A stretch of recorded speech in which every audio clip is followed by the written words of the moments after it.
Hello friends, मैं अशोक। आज आप लोग को 3 जुलाई 2024 का डेली करंट अफेयर्स बताऊंगा, जिसमें इम्पोर्टेंट क्वेश्चन एंड आंसर उसके साथ डिस्कशन किया जाएगा और कौन सा इम्पोर्टेंट डेज है उसको भी देखेंगे हम लोग।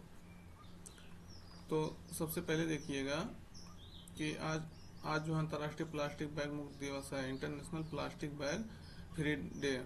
ये 3 जुलाई 2024 को मनाया जा रहा है और इसकी शुरुआत 2008 से हुआ था। तब से हम लोग ये प्रति ईयर जो है इसको मना रहे हैं। तो हम लोग को ध्यान देने योग्य ये बात है कि हम लोग प्लास्टिक को जितना हो सके उतना कम से कम यूज करें, जिससे हम लोग इस अभियान में अपना सहयोग दे सकें। तो आज हम लोग क्वेश्चन का शुरुआत करते हैं। पहला क्वेश्चन है कि अंतर्राष्ट्रीय खिलौना मेला 2024 कहाँ आयोजित होगा। तो विकल्प में है नई दिल्ली, ढाका, दुबई, तेहरान। तो सही उत्तर आपका रहेगा नई दिल्ली, यानी भारत की राजधानी नई दिल्ली में प्रगति मैदान में ये 6 जुलाई से आयोजित होगा। 6 जुलाई से कहाँ? प्रगति मैदान में, दिल्ली में।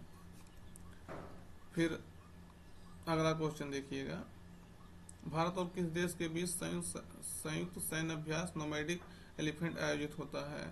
तो नोमैडिक एलिफेंट देखिएगा, विकल्प में है फ्रांस, थाईलैंड, मंगोलिया, श्रीलंका। तो सही उत्तर आपका रहेगा मंगोलिया। ये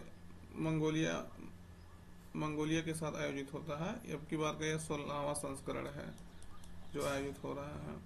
और मंगोलिया की राजधानी आप लोग देखिएगा, बताइएगा। मंगोलिया की राजधानी उलान बटोर है, मध्य एशियाई देश है। फिर हम लोग अगला क्वेश्चन देखेंगे, हाल ही में किसने दक्षिण एशिया का सबसे बड़ा पायलट ट्रेनिंग स्कूल खोलने की घोषणा की है। तो पायलट को जहां ट्रेनिंग दिया जाएगा तो स्पाइस जेट, इंडिगो, एयर इंडिया, आकाश एयरलाइन। तो हम इसमें जो है एयर इंडिया ये अभियान चला रहा है, ये घोषणा किया है। कहाँ खोलेगा? महाराष्ट्र के अमरावती में। अमरावती में। तो ये क्वेश्चन याद रखने वाले हैं कि क्योंकि ये दक्षिण एशिया का सबसे बड़ा पायलट ट्रेनिंग स्कूल है। लगभग 180 से ज्यादा लोगों को यहाँ ट्रेनिंग दिया जाएगा। फिर अगला क्वेश्चन देखिएगा कि हाल ही में एआई एंकर है सना है ने वैश्विक मीडिया पुरस्कार जीता है, ग्लोबल मीडिया प्राइज जीता है। वह किस न्यूज चैनल से जुड़ी हैं। तो विकल्प में है न्यूज नेशन, आज तक, इंडिया टुडे, एबीपी न्यूज। तो सही उत्तर आपका रहेगा इंडिया टुडे से जुड़ी हुई एंकर है, एआई एंकर है सना।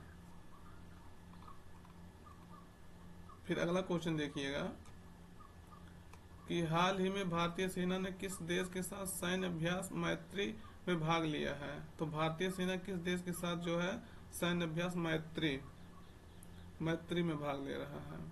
तो विकल्प में है नेपाल, श्रीलंका, थाईलैंड, इंडोनेशिया।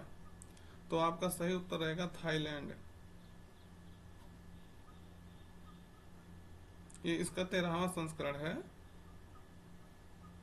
13वां संस्करण, और जो थाईलैंड में आयोजित हो रहा है, थाईलैंड में।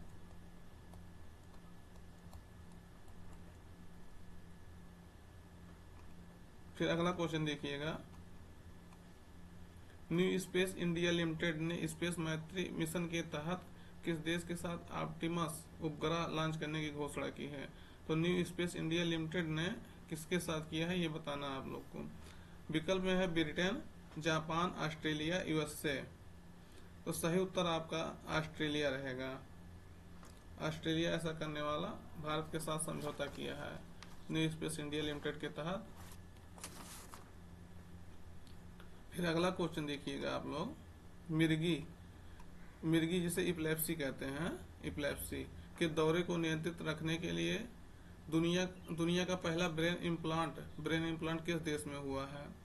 तो भारत, यूएसए, जापान, ब्रिटेन। तो आप इसको बताइएगा किस देश में हुआ। तो उत्तर सही रहेगा इसका ब्रिटेन। ब्रिटेन में यह पहली बार ऐसा हुआ है कि मिर्गी को कंट्रोल करने के लिए ब्रेन इम्प्लांट करने का शुरुआत किया गया है, जिसमें लगभग 80% मिर्गी सही हो रहा है। एपिलेप्सी उसमें क्या है, डीप ब्रेन स्टिमुलेशन डिवाइस ये ब्रेन में इम्प्लांट किया जा रहा है, जो लगभग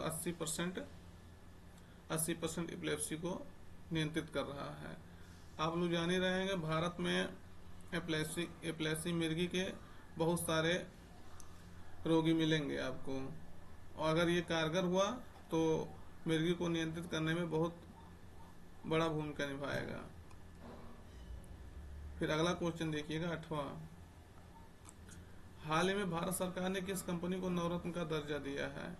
तो विकल्प में है Indian Oil Corporation, Oil India Limited, Mazagon Dock ship builders, और इनमें से कोई नहीं। तो सही उत्तर रहेगा मझगांव डाक शिप बिल्डर्स। ये मुंबई में है। इसकी स्थापना जो है 1934 में हुआ था। तो इसको नवरत्न का दर्जा देने की घोषणा भारत सरकार ने किया है। अब आप लोग कमेंट करके बताइए कि नवरत्न कंपनी का दर्जा पाने के लिए क्या क्राइटेरिया होता है। फिर अगला क्वेश्चन देखिएगा, किस हरिकेन के कारण भारतीय टीम बारबाडोस से आने में भारतीय टीम को बारबाडोस से आने में देरी हुई? तो आपका विकल्प है बेरिल, टोनी, हेलेन, और उपरोक्त में से कोई नहीं। तो सही उत्तर रहेगा बेरिल। क्यों हम जानते हैं, अभी T20 मैच खेलने हमारी टीम वेस्ट इंडीज के बारबाडोस में गई थी, जहां बेरिल हरिकेन के कारण उनको जो है कल या परसों ही आना था, लेकिन वो वहां फंस गए थे भारतीय टीम, जो किसी होटल में रुके हुए थे। लेकिन आज हो सकता है कि आज भारतीय टीम वहां से निकल के आए, क्योंकि हरिकेन के कारण हवाओं का तूफान इतना प्रभावी था कि वहां से निकलने में आसान नहीं था। अब आप लोग ये जान लीजिए, हरिकेन जिसे इंडिया या इंडियन ओशन के हिंद महासागर के आसपास साइक्लोन कहा जाता है, चक्रवात, वो अलग अलग क्षेत्रों में उसका क्या नाम है। जैसे आप अटलांटिक ओशन और ईस्टर्न पैसिफिक में देखेंगे तो हरिकेन कहा जाता है, हरिकेन।